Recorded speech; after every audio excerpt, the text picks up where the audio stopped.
हम जमीने के ना आदमी हैं, हम तो कोई आकाश से तो आए नहीं। इधर से विधानसभा खत्म होगा, फिर हमारा सिलसिला शुरू है। पहली प्राथमिकता जो है, जो कभी खत्म नहीं होगी, जिसका नाम सेवा है। दुनिया से कुछ लेकर नहीं जाना है। तो देखिए, बाहुबली उसी को कहा जाता है जो सेवा करता है, उसे नहीं कहा जाता जो गोली बंदूक चलाता है। बनना चाहिए, आप सांसद बनिए, विधायक बनिए, अच्छी बात है, लेकिन उसमें सेवा भावना सबसे आगे होनी चाहिए। पप्पू पांडे अपने लिए धन अर्जित करके रखने का काम नहीं करता है, ये जो कमाता है बांट देता है। बहुत बहुत धन्यवाद सर, आप हमसे जुड़े। और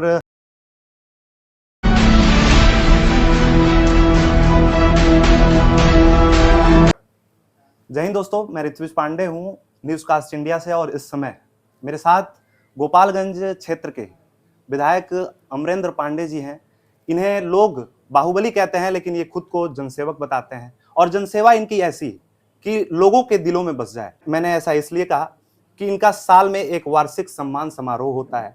ये महिलाओं को, पुरुषों को, युवकों को ऐसे ही जमीन दे देते हैं जब उन्हें जरूरत पड़ता है। और जब लोगों के मांगलिक उत्सव में शरीक होने की बात आती है या फिर उनके सुख संवेदनाओं में भी शामिल होने की बात आती है, ये अग्रिम पंक्ति में खड़ा रहते हैं। सर, स्वागत है आपका मेरे चैनल पे। बहुत बहुत धन्यवाद आपको।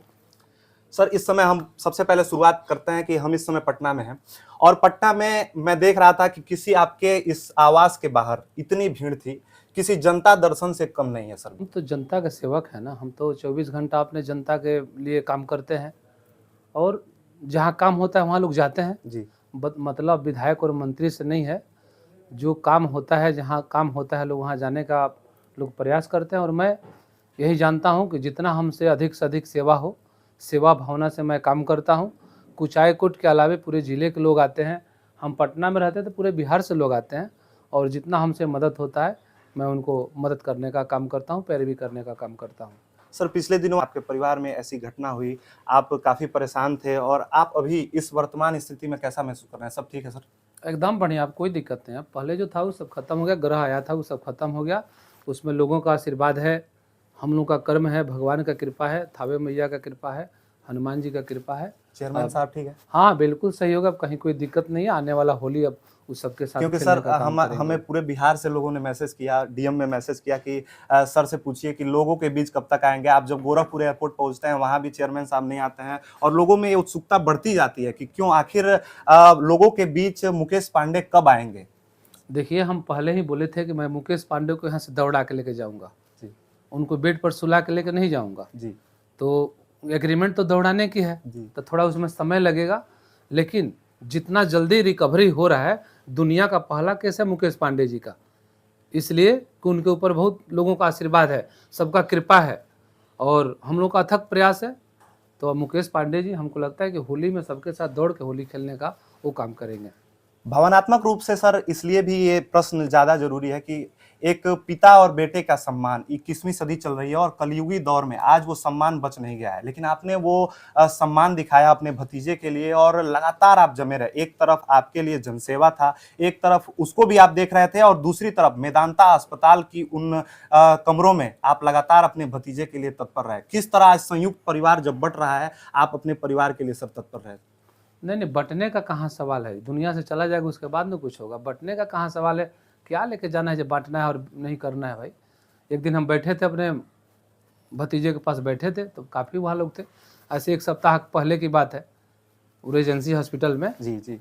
तो गोरखपुर। हाँ, गोरखपुर। तो बोले कि अगर चाचा हो तो मेरे चाचा जैसा हो। हम कह रहे तू तो मेरा नाक कटवा देगा रे, हम चाचा थोड़े हैं तुम्हारे, हम तुम्हारे पिता हैं। हम चाचा नहीं हैं, हम पिता के रूप में बचपन से काम किए हैं। आज तुम्हारा 38 साल उम्र हो गया, तू कभी तू समझा है कि हम कैसे पोसाए और कैसे पलाए हैं। इसलिए चाचा और भतीजा का रिश्ता नहीं है, पिता और पुत्र का रिश्ता है। ये प्रश्न इसलिए भी जरूरी हो जाता है ना सर कि आज मैंने इसलिए भी जिक्र किया, 21वीं सदी चल रही है और संयुक्त परिवार आजकल पिता पिता का नहीं हो रहा है। कलयुगी दौर में पिता पुत्र का नहीं हो रहा है। घर में कोई सगे संबंधी, कोई एक दूसरे का नहीं होता है। सर, आप पूरे देश में हमें लगता है कि अगर कहीं डॉक्यूमेंट्री बने, कोई फिल्म लिखे, तो आपकी उस कहानी में, आपकी अग्रिम पंक्ति में नाम होगी। और इसीलिए मैंने इस बात की चर्चा की। आप कहाँ से प्रेरित हुए सर? ऐसा मतलब देखिए, दुनिया में 3 चीज है। पहला लालच, दूसरा धोखा, और तीसरा पद। लालच, धोखा, यह इंसान को कभी नहीं देना चाहिए। कभी किसी चीज़ के लिए लालच मत करिए, और कभी किसी को धोखा मत दीजिए। और कभी किसी से झूठ मत बोलिए। तो ये सब हमारा अपना शुरू से बचपन से रहा है और मैं उसी आधार पे काम करता हूँ कि भाई दुनिया से किसी को कुछ लेके नहीं जाना है। आपने तो बड़े बड़े सिकंदर, बड़े बड़े लोगों का नाम देखा है जी। और 1 मिनट में देखिए इतने बड़े हम लोग के डिप्टी सीएम जो थे अजीत पवार जी, क्या लेकर के गए बताइए, उनके वाकई। पास क्या कमी था? तो आपकी और हमारी क्या गारंटी है? इसलिए परिवार और समाज से बड़ा दुनिया में कोई चीज़ नहीं है, इसको निभाना चाहिए और इसी से आपको आगे मजबूती मिलेगी। आप लगातार अपने क्षेत्र में जुड़े रहते हैं, लगातार क्षेत्र परिधि से भी हटकर आप काम करते रहते हैं। सर, कुचायकोट की जनता के लिए अग्रिम आपने अब शपथ ग्रहण ले लिया है, हालांकि लेट से ही लिया, लेकिन आपके लिए 5 वर्ष में पंचवर्षीय जैसे योजना होता है, उस तरह से ऐसा कोई एक काम बताइए सर जो विशेष है और आपके दिलो दिमाग में बैठा हुआ है, वो सबसे पहले करना है। देखिए, काम तो होते जाते रहेगा, विकास तो होती जाती रहती है। स्कूल बनेगा, विद्यालय बनेगा, रोड बनेगा, हॉस्पिटल बनेगा, तो होते जाते रहता है। लेकिन उसमें सबसे पहली प्राथमिकता जो है, जो कभी ख़त्म नहीं होगी, जिसका नाम सेवा है। और मैं सेवा भावना से हमेशा काम करता हूँ, आज भी करता हूँ और आगे भी करता रहूँगा। विकास तो जो हमारे क्षेत्र में होता है वो पूरे बिहार में होगा, 243 विधानसभा क्षेत्र में होगा, वो तो होते जाते रहेगा। लेकिन हमारी पहली प्राथमिकता है सेवा, जो कभी ख़त्म नहीं होगा। और जब तक मैं जिंदा रहूँगा, इस धरती पर रहूँगा, मैं सेवा करते रहूँगा अपनी जनता का। और चुनाव के बाद इधर तो हम बहुत व्यस्त हैं, इधर से हम अपने जनता से मिल भी नहीं पा रहे हैं। कभी कभी हमको लगता है कि चुनाव के बाद 2-3 बार हम मिले होंगे। तब जब चेयरमैन साहब आ जाएंगे, इधर से विधानसभा खत्म होगा, फिर हमारा सिलसिला शुरू है।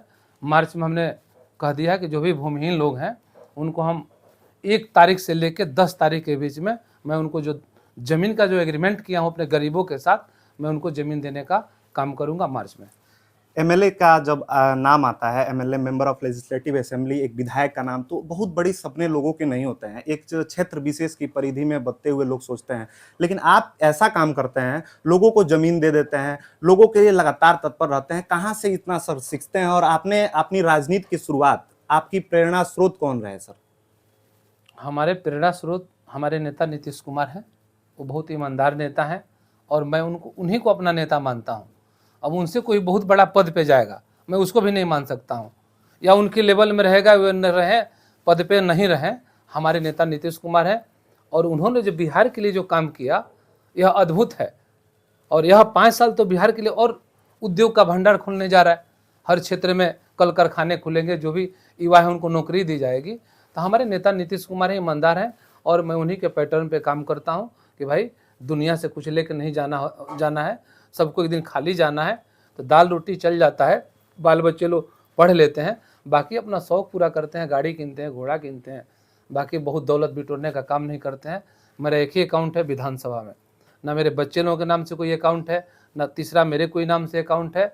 जो आता है विधानसभा में पैसा जमा होता है, इधर उधर से लोग हमारे हेल्प करते हैं, मैं लोगों का हेल्प करने का काम करता हूँ। सर, आपके बगल में मैं बैठा हूँ और आपके अंदर जो सिंप्लिसिटी है, जैसे सिंप्लिसिटी का कहने का तात्पर्य है कि एक नेता की जब बात आती है, कुर्ता पायजामा और वो सदरी, वो अंदाज नजर आता है। लेकिन आप ऐसे नेता हैं जो एक फॉर्मल, लगता है मुझे कि आज के इस सदी में युवाओं की सोच लेकर लगातार आगे बढ़ रहे हैं। और जब आप जनसेवा करते हैं तो लोग आपको बाहुबली क्यों कहते हैं सर? तो देखिए, बाहुबली उसी को कहा जाता है जो सेवा करता है जी। बाहुबली उसे नहीं कहा जाता जो गोली बंदूक चलाता है जी। नहीं, बाहुबली का ओरिजिनल अर्थ यही होता है कि गरीबों का सेवा करिए, सबके लिए काम करिए, यही बाहुबली का अर्थ होता है। बाहुबली का अर्थ मारा पीटी नहीं होता है। और मैं बाहुबली, हाथ जोड़े वाला बाहुबली हूँ। मैं सेवा के रूप में काम करता हूँ। मैं यही जानता हूँ कि मैं सेवक हूँ, मुझे लोग बाहुबली कहते हैं। सर, आपके सामने जनसेवक भी जुड़ता है और मैंने इसीलिए ये प्रश्न पूछा बार बार कि आपका ये सादगी, सिंप्लिसिटी आपके पूरे मतलब व्यक्तित्व में नजर आता है। आप बोलते भी हैं, आप लोगों के लिए चलते भी हैं, और आपके ये जो परिधान है उसमें भी। सर, इसका क्या पैटर्न है सर? देखिए, इंसान बोलता वही है जो सोचता है जी। पहले हम सोचते हैं, इसके बाद हम बोलते हैं जी। तो मैं जो सोचता हूँ उसे बोल देता हूँ। मेरे बाहर जो आप देख रहे हैं वही मेरे अंदर है, इससे अच्छा अंदर है। मैं कभी किसी के बारे में गलत सोचता ही नहीं हूँ। अगर कोई कहीं का भी हो, ये नहीं कि मैं कुचायकोट गोपालगंज बिहार से हूँ, उत्तर प्रदेश से, मतलब इससे नहीं है।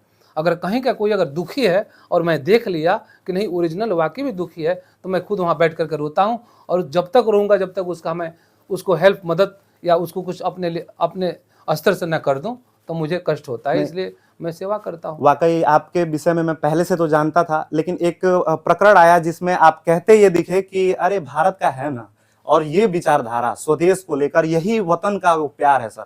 आप यूं तो कुचायकोट के लिए कुचायकोट से विधायक हैं, लेकिन आपकी जो दृढ़ इच्छा शक्ति है वो पूरे बिहार के लिए है, और आपका वो जो संस्कार है वो भी पूरे बिहार के लिए है। जाते जाते आप युवाओं को क्या संदेश देंगे और युवाओं को आप क्या कहेंगे? देखिए, हम हर आदमी को ये कहेंगे कि आप सेवा करिए। यह पद पर जाने की आवश्यकता नहीं, मैं विधायक बनूंगा, सांसद बनूंगा, यह एक माध्यम है, बनना भी चाहिए जी। बनना चाहिए। आप सांसद बनिए, विधायक बनिए, अच्छी बात है, लेकिन उसमें सेवा भावना सबसे आगे होनी चाहिए। और मैं तो कहता हूँ कि भगवान मुझे 1 रुपया कमाने की क्षमता देना, लेकिन बांटने की क्षमता 1.5 रुपया देना। और कोई बनावटी नहीं है, दुनिया का कोई धन रख दीजिएगा और बोलिएगा विधायक जी कितना देर में इसको बांट दीजिएगा, तो जितना देर में आपको कहने में समय लगेगा उससे कम समय उसको मैं बांटने का काम करूंगा। पप्पू पांडे अपने लिए धन अर्जित करके रखने का काम नहीं करता है, ये जो कमाता है बांट देता है, फिर नहीं रहता है तो 10 दिन आराम से बैठता है, फिर कहीं से आता है, फिर ऊपर हो जाता है।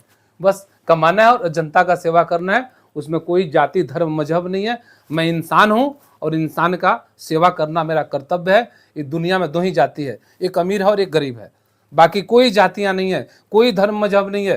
केवल राजनीति के लिए इसको लोग बनाने का काम करते हैं, जातियां धर्म और मजहब बांटने का काम करते हैं। बस एक अमीर है, एक गरीब है और सेवा करना है। कहाँ से इतना पॉजिटिविटी लाते हैं सर? अंत में मैं एक प्रश्न और पूछूंगा, और अंत में मेरा यही प्रश्न है कि सर इतना काफिला, इतने लोगों का आपके पीछे जनसमूह, हुजूम, आप इतना पॉजिटिव कैसे हैं और इतना डाउन टू अर्थ कैसे हैं, जमीन से जुड़े कैसे हैं सर? तो हम जमीने के ना आदमी हैं, हम तो कोई आकाश से तो आए नहीं, हम तो कोई राजघराने से तो आए हैं नहीं, हम तो हर कला को देखते हुए यहाँ पहुँचे हैं। तो इसलिए हमको बताने की आवश्यकता नहीं, बाकी आप लोगों से प्रेरणा मिलती है, जो भी हमारे लोग हैं, बुजुर्ग हैं, गार्जियन हैं, और मुझे ईश्वर पर विश्वास है, भगवान पर विश्वास है।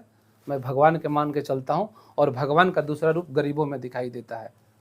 इससे बड़ा धन दुनिया में कुछ नहीं है। लोगों का सेवा करते रहिए, फिर दुनिया से तो सबको एक दिन जाना है। बहुत बहुत धन्यवाद सर, आप हमसे जुड़े। और पटना के शासकीय आवास से आप देख रहे थे कुचायकोट के विधायक जनसेवक अमरेंद्र पांडे जी को, जिन्होंने शॉर्ट अल्प समय में पूरी बात रख दी कि हमारे लिए धर्म जाति बहुत बड़ी बात नहीं है, हमारे लिए लोगों की जनसेवा है, हमारे लिए सबसे प्रायोरिटी है परिवार, उसके बाद है कुछ। और उन्होंने ये भी बताया कि कुचायकोट के लिए ही नहीं बल्कि पूरे बिहार के लिए वो लगातार तत्पर रहेंगे। बहुत बहुत धन्यवाद।